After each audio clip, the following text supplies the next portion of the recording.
Okay, welcome to the Cyber Threat Hunting Panel. I'm Jana Godwin. I'm a local here.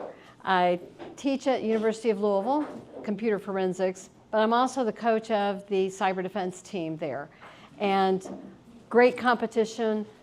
I'm now the Kentucky State Director for the Collegiate Cyber Defense Competitions. I don't know if you've heard of CCDC before in your areas.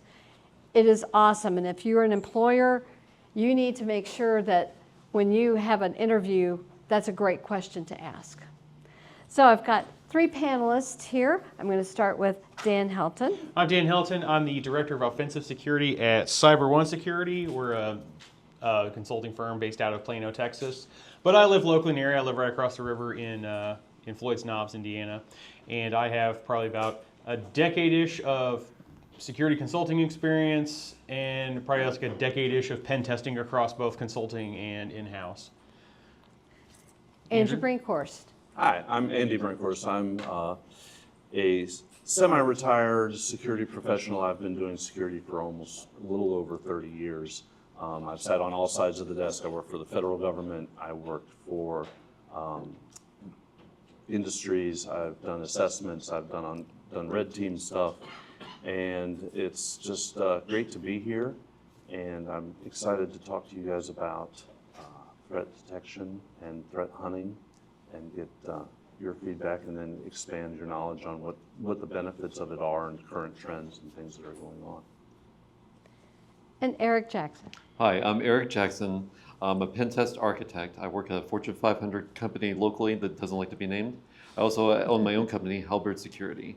I have lots of certifications. I'm pretty active on the presenter circuit here in Louisville. And I'm going to tell you another secret. I am working on a cyber threat hunting 3-day class for Department of Homeland Security. So that kind of got me involved in this, and I thought, well, you know, I can learn a lot from other people, and the discussion that we had, what we want to include, kind of get a level set on that. So let's get started with our first question. And this is, how has threat hunting evolved from a regular part of blue team, which we think of, we always threat hunt. Now is it more focused, and should a team position be assigned to hunt as a primary function? And if you do, is it part of SOC or risk management? A very loaded question. So I'm going to start it off That with is a Andy. loaded question, so I get to take that one. Okay, so threat hunting has evolved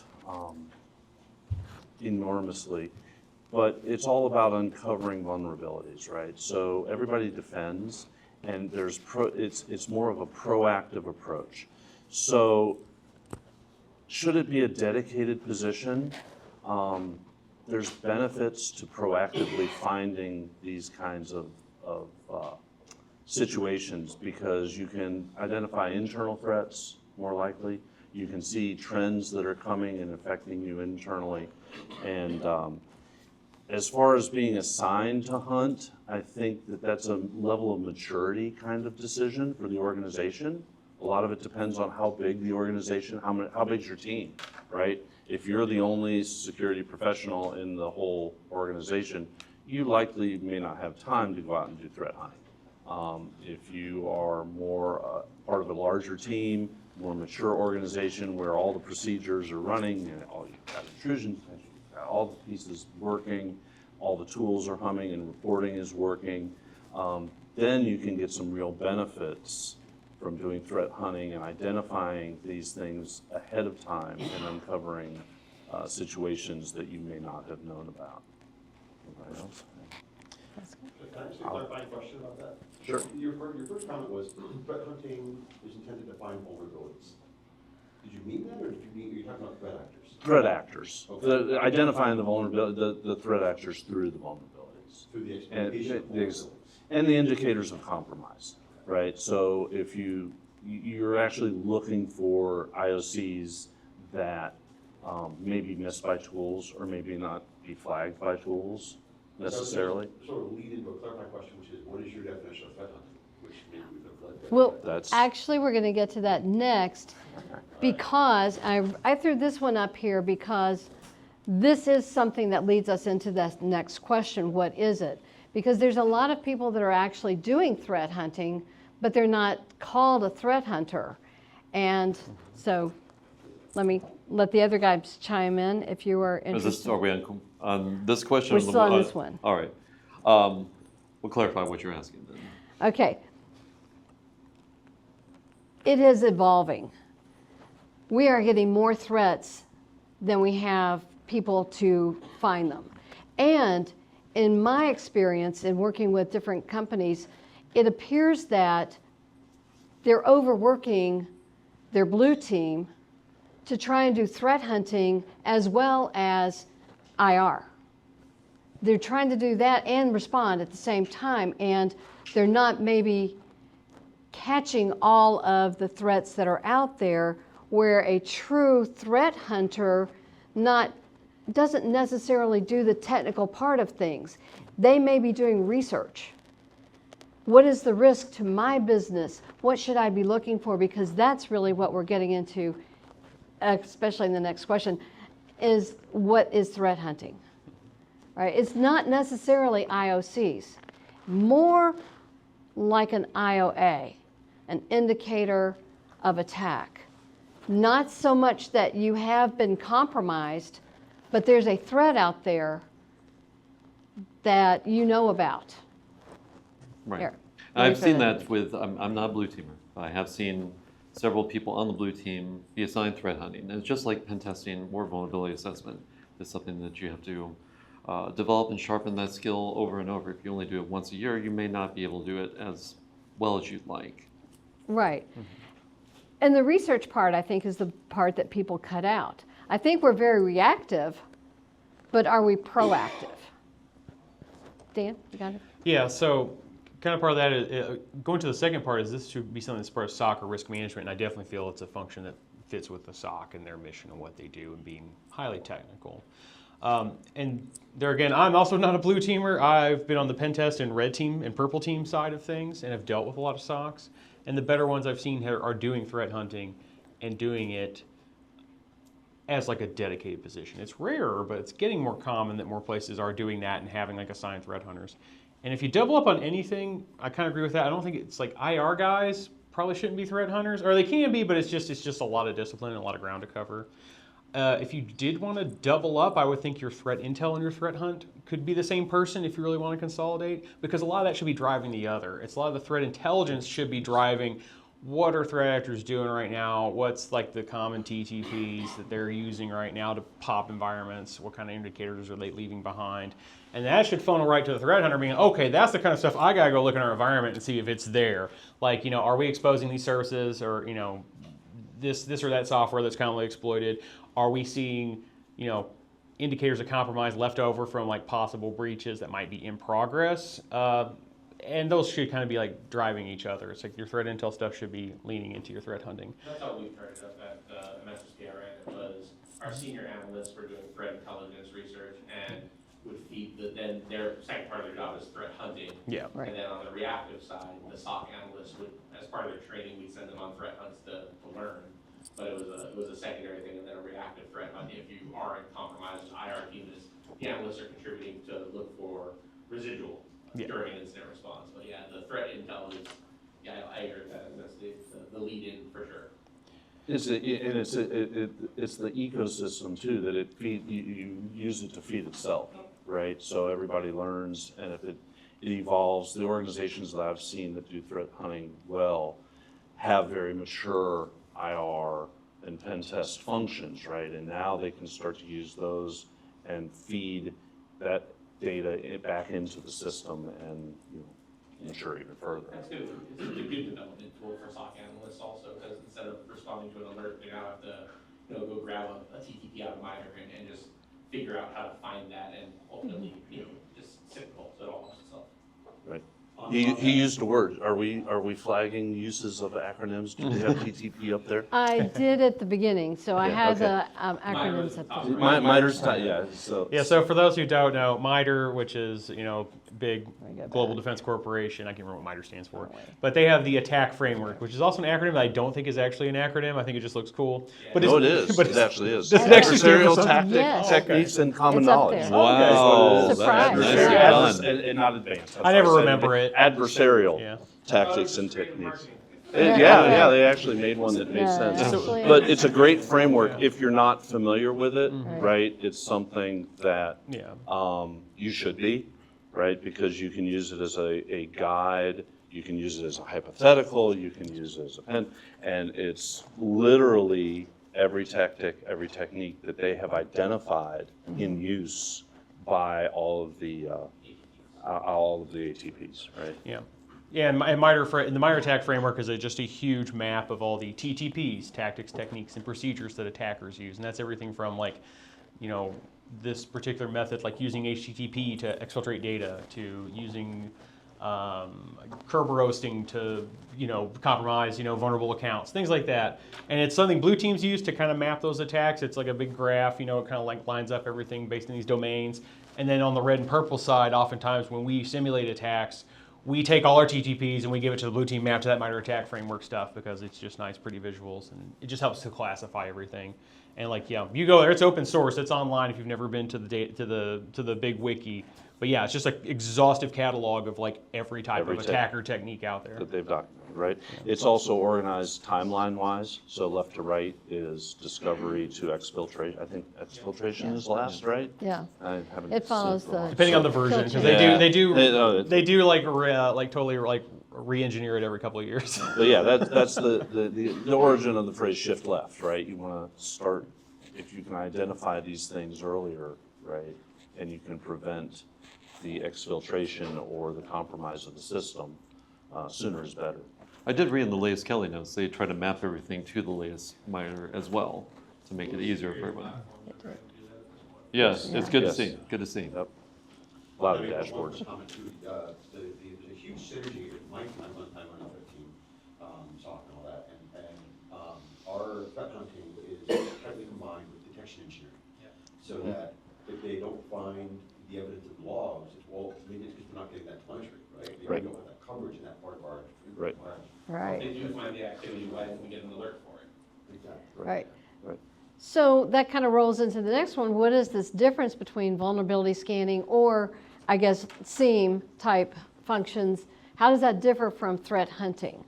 So, I believe Erich. that's mine. Right, so one thing that I seem to has a challenge I get all the time as a pen tester is if I run a vulnerability assessment, people say, when are you going to finish your pen test? Not the same thing, or when am I going to finish a threat hunt, which in fact is not even slightly what I'm doing. A vulnerability scan or a vulnerability assessment would be going through and making sure you have a good defensive stance.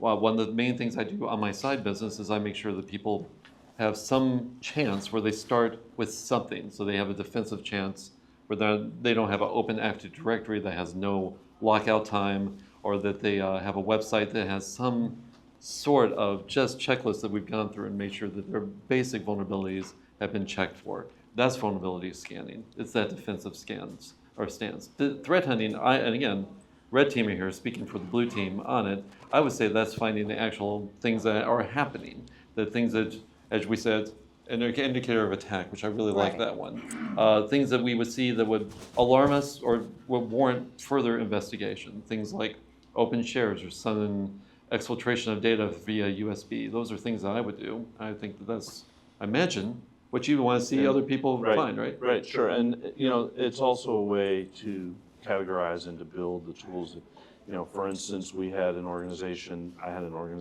that we frequently, the tool would alert on massive downloads and then deletions of files. What's going on here? Turns out Totally that innocent. it turned out to be Was it? totally innocent. Yeah. It looked like, holy cow, we've got somebody downloading like literally thousands of files. And it turned out that it was, if they happened to use the CAD program incorrectly, right, it was downloading all of the textures And then when it would build the model, it'd blow away all the files, and it's like, okay, they downloaded, 10,000 files and then deleted them.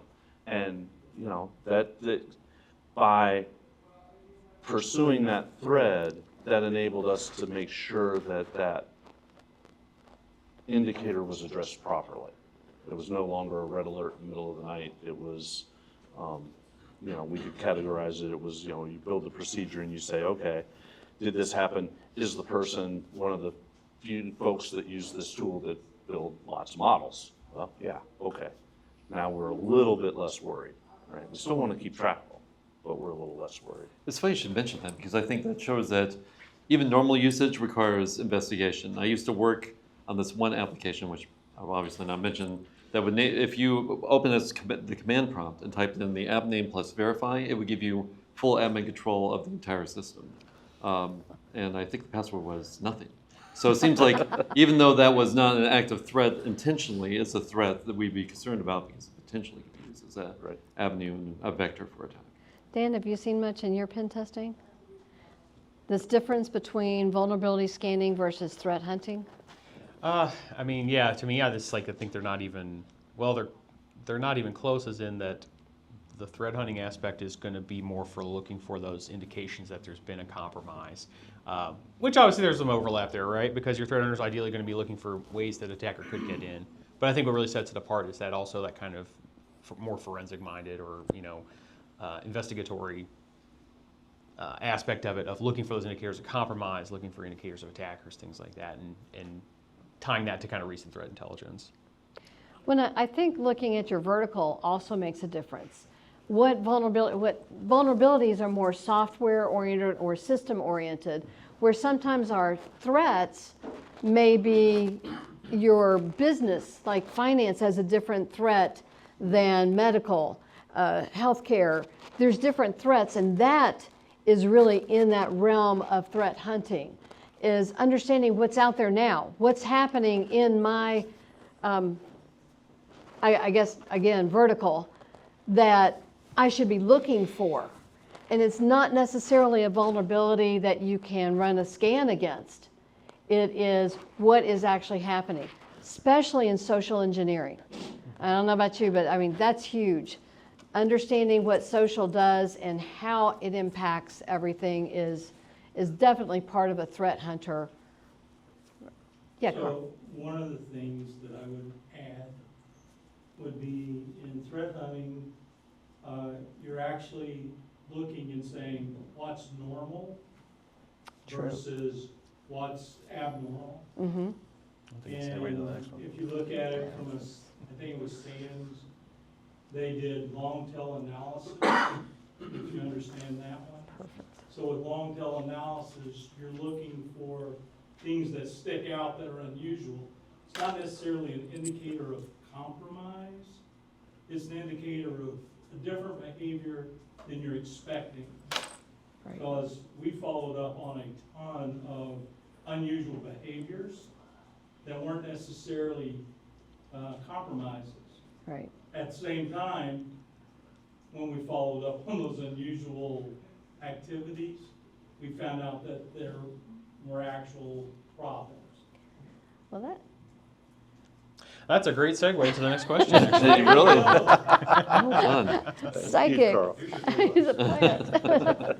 Okay, so He's not an audience plant. what are think. good anomalies that would warrant threat investigation or that people could consider in their threat hunt? This is something I think is what we're kind of coming here for. Like, I understand a little bit about threat hunting, but what are some of those things that I should be looking for? And that's going to be highly subjective based on your environment. And so I'm coming at this from perspective of being on the other side, breaking in and doing like red and purple team stuff. The biggest concern I have, and the biggest guidance I give to like young people coming into red teaming, is you have to like blend in with your environment, because the quickest way to get caught is to stand out. And so part of like, and that's just a good SOC is going to do that anyway. A good SOC is going to have a handle on what's normal in our environment and what sticks out like a sore thumb and is going to be worthy of investigation. Because, there's so much activity on a network, there's so many activity on endpoints, on servers. You have to get a handle for like what's normal and what's not. I mean, for example, and for me as a red teamer, me trying to blend in and be as normal as possible is like how I keep from getting caught. I'll give you an example. If I'm accessing like a domain controller from a domain admin's box, and I'm going over RDP and logging in with his password and accessing that domain controller, so far everything I've done is probably would never be detectable. It's where the variations are that I might get detected. If any of those don't match up, like I'm not coming from the domain admin's, workstation or home IP address or something. I'm coming from, a freaking, AWS, freaking EC2 box that's being proxied over or something. Or I'm not using RDP. I'm using like PSExec, and nobody uses PSExec anymore in this environment, or or SMB or something else really anomalous. Or actions on the objective, like if I suddenly like try to do a DC sync or something, that's going to stick out as anomalous. And those are just all things that, like, as an attacker, they're thinking about is how do I blend in with this. But best thing you can do as a blue teamer, a threat hunter, is think about what's normal for my environment and what like absolutely sticks out like a sore thumb.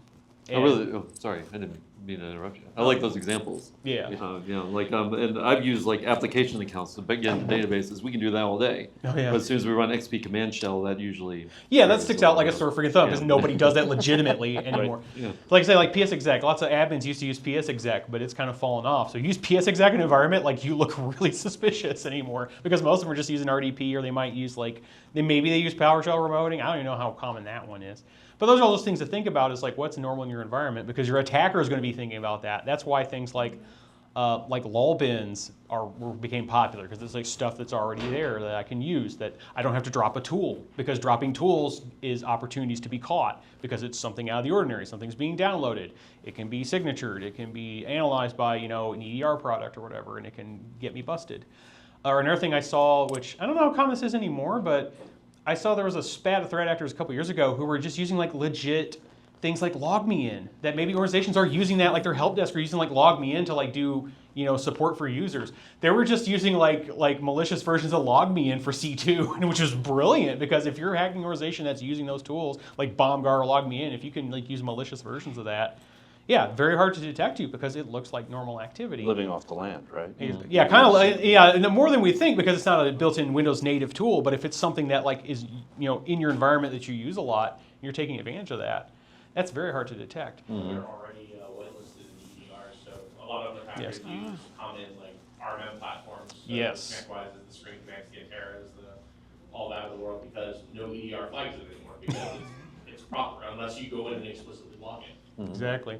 And I've also noticed advice for like for writing EDR evasions is around, okay, analyze other common pieces of software and look at like weird shit they do with like NTDLL and just try to like imitate that. because if every other these other tools are doing it, it's probably just going to get ignored by like the product, because it's like, okay, well these legit tools do that. Well, this thing isn't, but whatever. But the better products out there are going to be doing kind of like heuristics. They're basically going to be building on kind of like any one thing maybe not going to get you flagged. It's going to be a combination of things. It's like, okay, maybe you running PowerShell isn't anomalous on its own, but you running PowerShell from like Bob in accounting's workstation where he doesn't use that anymore, or coming over a funny IP, or doing certain things in conjunction will kind of like raise the risk score to a point where like it's like, okay, this is bad. Somebody needs to be notified and flagged. But yeah, that's on the red team side, and that's part of being, I think, a good threat hunter, at least from what I see, is understanding your environment very well and understanding what's normal and what's not, because that's going to give you a lot of insight into like when you might actually have an attacker in your environment, because they're going to be possibly doing things that stick out. Guys? No, I think you said it. again, like the example of blending in. I love when people use stuff that I can use in my own pen tests. Things like development teams who are doing things really wrong and doing maybe questionable things, they already established that noise for me. So if there's a team that constantly uses the registry, I'm going to dump their registry and usually not get noticed because of that. Or like an example I can think of, now PowerShell Tradecraft is kind of dead. It's been signatured and all the EDR products detected and stuff. But let's just say we go back in time and think about that. PowerShell is very powerful, hence the name. It gives you a lot of like abilities to like script and do things that Windows really didn't have until PowerShell was invented. That was more the realm of like Unix tools like Bash and Z Shell and things like that. But there's a great one where like it became really easy to detect malicious PowerShell, and it's really novel in an environment because you can think about who uses it. If admins are using it, that's pretty normal. If developers are using it, that's normal. If Bob in finance is using it, that's probably like super abnormal. Like unless there's, barring certain things, like maybe there's automated scripts and stuff that you're pushing through GPO. But obviously you can kind of whitelist those. But say like, yeah, if Bob is using PowerShell, like I should probably just immediately get notified. Like if like PowerShell exe like process spawns on this workstation. That's just kind of an example I can think of. Is think about those sort of things. What's normal for your users and your types of users or geographies if you have multiple offices, because you might have like an offshore office in India or Philippines, and they might have very different kind of network activity there and what tools they use versus your American or European operations. So those are all things to think about as a blue teamer, is like what's normal in your environment and try to get a baseline as best you can. You say normal. I've been in enough environments where shadow IT is in and of itself awful. Oh yeah. Mom and pop shops or businesses that grew too fast and didn't take the time to think about it, and so everyone just kind of buys and installs whatever they feel like on their machine. Threat hunting becomes a nightmare, is probably the best word for it, because there is no such thing as normal. So how can you look at logs and go, well, that shouldn't be happening? Yeah, that's probably a case where you need some synergy in the overall security program, where like you start to work with the policy and like governance people to be like, hey, let's have like a process here. You can't just like stand up your own crap and like wherever you want and do whatever you like. Like you actually have to go through official channels for certain things.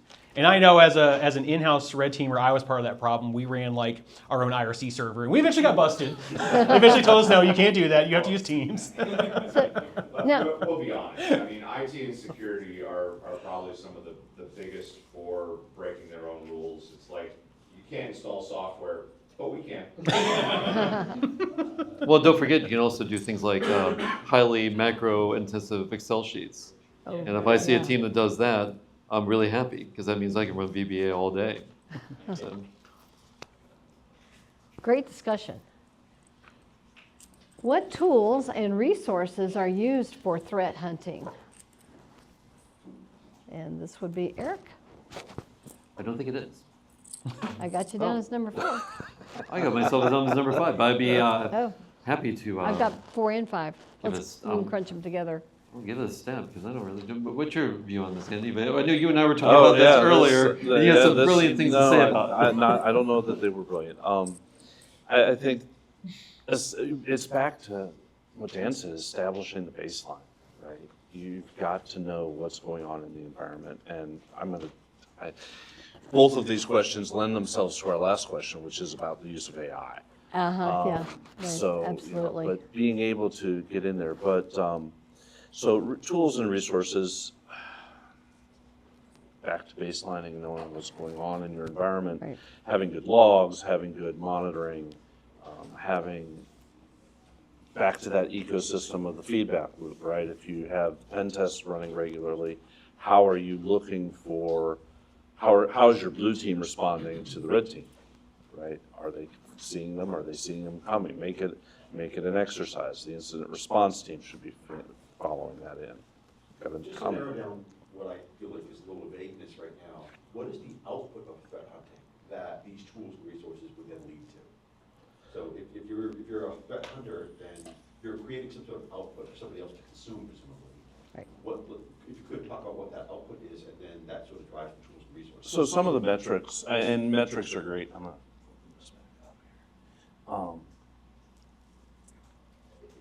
So time to dwell time, how long people have been in the system. I have a list of these things here that I prepared earlier. Do you have like a risk metric? Time to detect, right? How long does it take if you're doing red teaming and blue teaming? How long does it take to detect? So that's something you can report on and that your senior executives will understand, right? The number of threats that you find is something that you can report on, back up. The discovery rate. How many new threats are you finding that are not captured by alerts from your tools, right? things like that. But that's a great question because you've got to be able to measure it to be able to manage it and report on Less it. about the overall reporting of the program and more about the individual hunts, right? So if I'm doing a hunt, am I looking for, indicators of attack, indicators of compromised evidence in my system? Does that come from my SIM? Does it come from my EDR? Does it come from my source? Does it come from, some other data source? I'm going to say yes. It It goes everywhere. Yeah. But to your point, this is kind of a whole new thing, which is why we're actually talking about it, because we do it as a casual reaction, but no preemptive. And that is where they are looking at cyber threat hunting, saying, look, you gotta do your research. You've got to understand these things. We've gotten away with it in the past, but now let's sharpen. MITRE ATT&CK is probably the biggest tool I have seen that actually directly bears to cyber threat hunting. So for us, like, the outputs were always, what were the gaps, right? So Right. Yeah, so we would take our threat intelligence, and we had teams that were threat intel experts, and like I have a background in threat intelligence as well. We decide, and it goes back to like MITRE's concept of like threat-informed defense, right? So you acknowledge what kind of threats your industry might be under, or what you want to emulate for the hunt, and we would schedule a hunt and say, hey, we're going to emulate attacker X, and their TTPs are these. So go hunt for that as this exercise, and we put together a team of threat hunters, and they would be scheduled at time to go do that as part of their exercises, and it would be the analysts, the detection engineers, and they would go on a hunt, and they would report back against which of these TTPs did we discover anything about. Were those caught by our tool? So tool number one is obviously your SIM. If you have a SIM, you're going to go through your normal tools and say, yep, we did find this activity, and the SIM did catch it, check. We found this activity, we did not get a detection, but we had the logs, so let's go build a detection.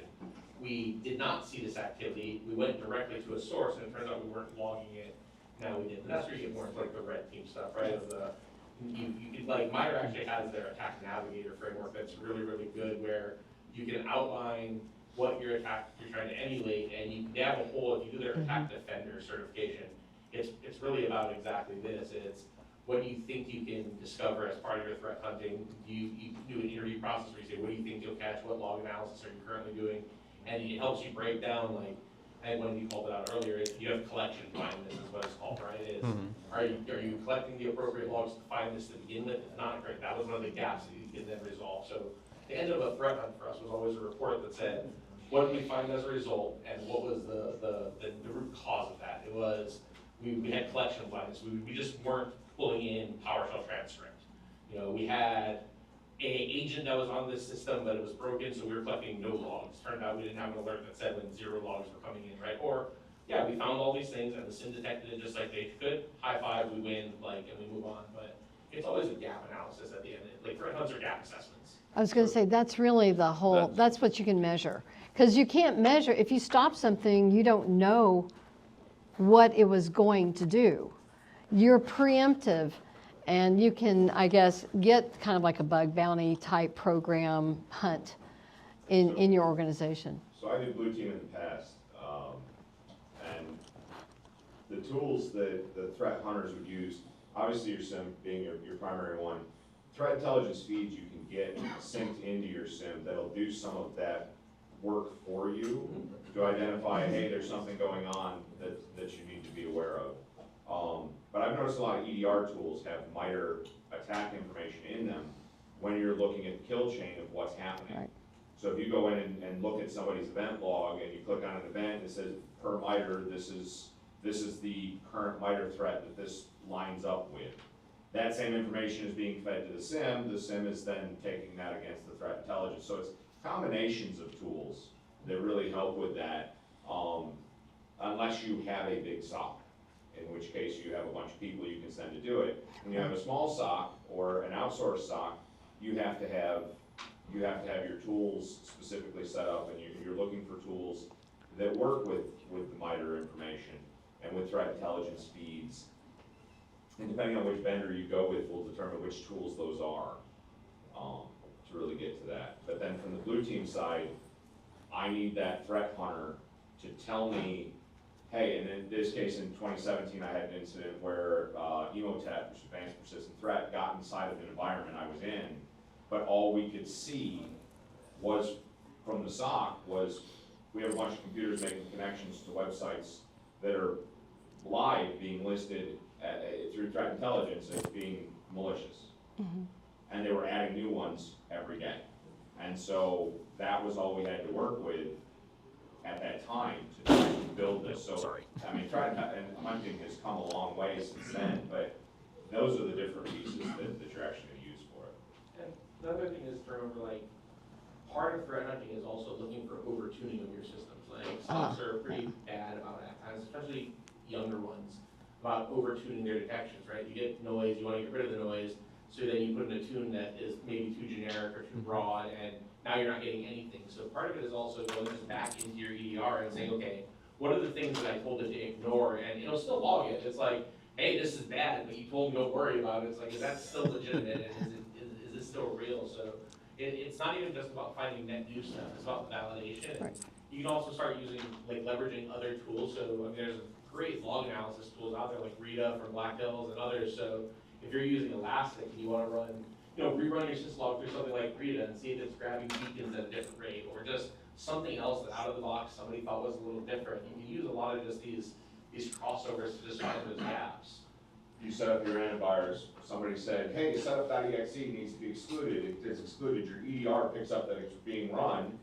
It's just making little notes of it, and all of a sudden, now setup.exe is actually what's being used to deliver a payload that you've got a problem. Well, it's back to the earlier example I used of the download of, and then deletion of massive amounts of files, right?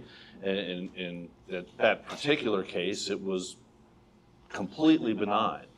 But it was also a spot to hide if there was somebody in the organization or somebody a threat actor that got into the Or organization. if the detection engineer was lazy that day and said, all right, anything that's come, we expect 10,000 uploads from anybody running this software, so boom, versus, Just hey, ignore it, right? it has to be this exe executing the delete, right? Like, the detection, like the writing of detections is, I mean, it's part art, right? Like, you have to have it tuned down to a point where it's strict enough to get rid of what you want, but not so broad that you're ignoring legitimate stuff. So threat hunting is about finding all that stuff. It's a manual audit of your own detection capability. And just a side note, somebody mentioned kill chain. Yeah. I think that's a real valid point, that threat hunting done well, if you understand the process and you understand, especially like the MITRE framework, knowing that kill chain, being able to say, oh, wait, we really truly have this threat and it's being exploited and we know it. Okay, so move down the chain and block it later. We can go back and fix the underlying vulnerability, right? And so if Do you that before, go back and not necessarily block the executable that's launching, but the executable that's calling that executable, I had to block it there to stop it. maybe it's a ransomware that once it hits a certain phase, it's going to call out to command and control, and there's a defined, at least a well-known list of command and control sites and IPs and locations, and you say, okay, we need to block all these for sure and make sure these systems can't get there. So when it tries to do that, and then you can also go backwards and see it. You can see it happening, right? You can say, wait a minute, why are all of a sudden these machines trying to get to this somewhat malicious location? Well, I'm going to bring in one more thing, is that if you're not looking at the ISACs for your industry, you need to do that. If you have any way to, no, he doesn't want no. Carl says no. Okay, but InfraGard, you should be a part of InfraGard. Don't you say no on that. I'm sorry. I'm on the board, so. That attaches with your particular area, and they do have things that bring out. Now, I'm going to give you a couple of minutes. Why not look at the ISAC for your industry? Well, depending upon the maturity of your SOC and your threat hunting team, one, I wanted to add, you need to train your threat hunting team to understand how to threat hunt. Right, Not just throw tools at it. right. You need to teach them how to hunt. The second one would be, what we found over the years was that most of the indicators of compromise are so backdated, the information has not been shared quickly. What we were doing was we were finding something happening in Asia, and we would capture it in Asia, put in controls for it before it hit Europe, and by the time people were waking up and working in the US, we were clear. We were then turning around and sending that information to vendors and telling them to update their tools. So my point being, if you have a really good team that understands what they're trying to accomplish, you're creating your own IOCs. You're creating those things. So it's not a matter of getting them from somebody else. It's a matter of producing them.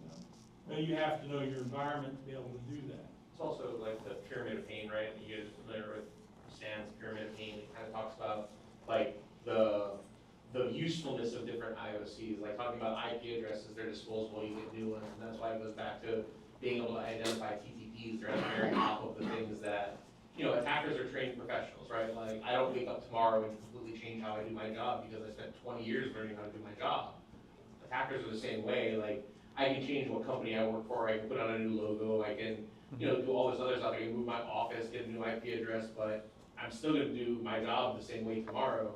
Attackers are the same way, so you rely on the TTPs that MITRE produces or others produce, and you hunt for activity-based things versus, you know, generic IOCs. Like, a file's gonna change, you're not gonna be able to hunt for a hash, and if you do, it's a crappy attacker probably.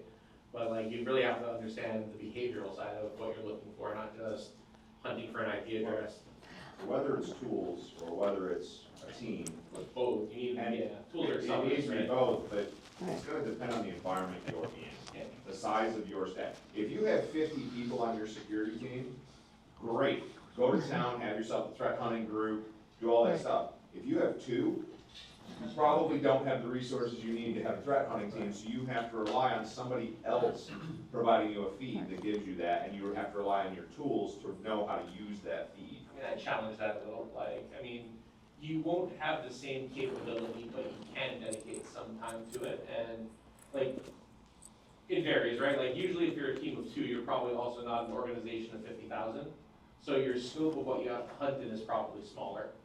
I mean, we weren't a giant team. I mean, I ran an MSSP for a large ISP, a national ISP, and we also took care of a bunch of banks and all their security stuff, and we were sub 20 people.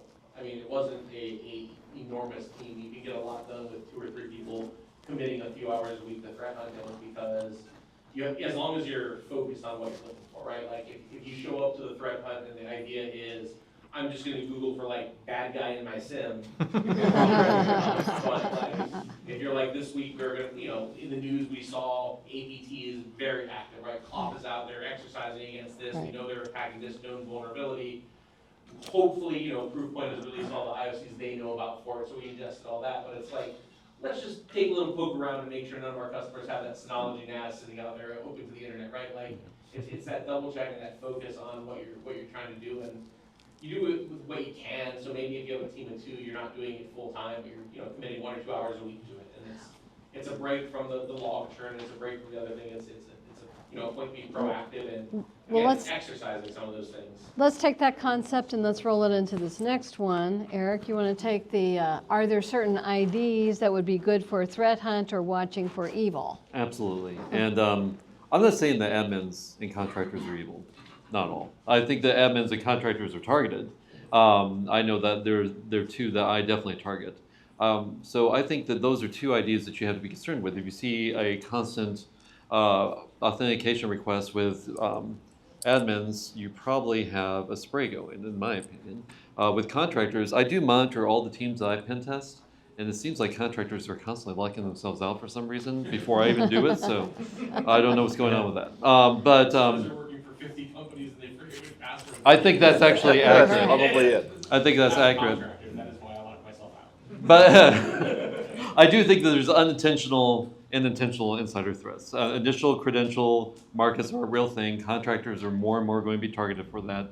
Contractors are also well known for sharing source in unusual places. Instead of being in Azure DevOps, they're putting them on shares or on opening up their PC for other people to get into. So I think there's someone to watch.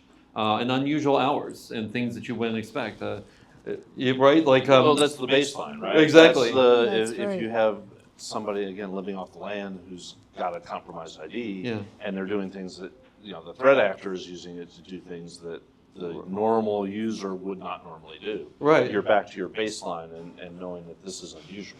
Well, now, as you guys and everyone here, do you have too many admins in your organization?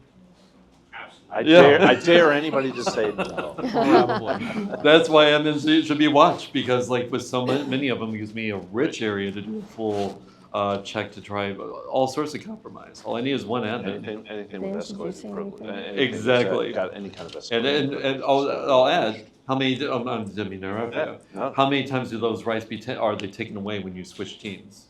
We only have one admin, but we share the password with everybody. Oh, that's so much more secure. That's the better way of doing it. Yeah, well That done. way there's no one out. Right, exactly. Everywhere all the time. They're perfectly secure. Okay. No notes. I'm going to move forward. Dan, have you got something as a pen tester? I would just say, think about what are the high value targets, and that's the first thing I would always ask in a pen test scenario. You're just kind of like, you're trying to find all the things to own. So like, that's kind of different. But in a red team scenario, it's much more targeted. And it's like, what are the things you care about?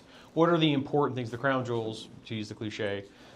What are those things that you're really worried about protecting? And what is your like nightmare scenario? What do you think is your most likely threat actor? Things like that. So there's going to be things like, obviously, like, depending on your business, it could be your customer data, it could be credit card data, trade secrets, Bitcoin, who knows? But obviously, any systems that store that kind of information, those are places to always keep your eye and see, like, what are like strange behaviors, things trying to connect there. Oh, my. Yeah. Active Directory accounts with service principal names. Yeah.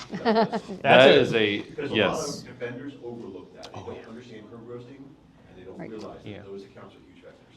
I mean, Not that's good passwords on there too. I've seen that plenty of times. Exactly. Yeah. Oh yeah. I mean, AD is just a minefield of different ways to screw yourself over. So always look at that. And then kind of, as we said here, is also like, what are the valuable accounts? The accounts that do have access to things. I mean, it might not be even just the domain admins. It might be administrators to other systems or parts of other groups, depending on what your AD structure is set up like. That's also why, like, that's kind of even a common finding for Red Team. Even if we didn't hack anything, it's like, if you've got a bunch of users, their normal accounts have DA privileges. Like, don't do that. Give them a separate account. When they need to use domain admin privileges, they should log into a separate account. And ideally, that should have MFA or be locked up behind like a privileged access management solution like CyberArk or something, just to minimize the chances of those things being exploited. Awesome discussion. This is a big one, though. I wanted to make sure we got to this one.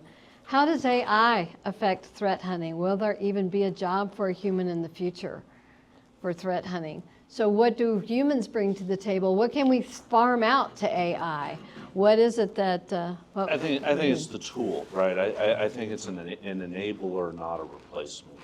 I think actually, if you haven't seen the SANS 2025 threat hunting survey, it's got some key points. But one of the things that they did say is that the impact of AI on threat hunting is still remains to be seen, but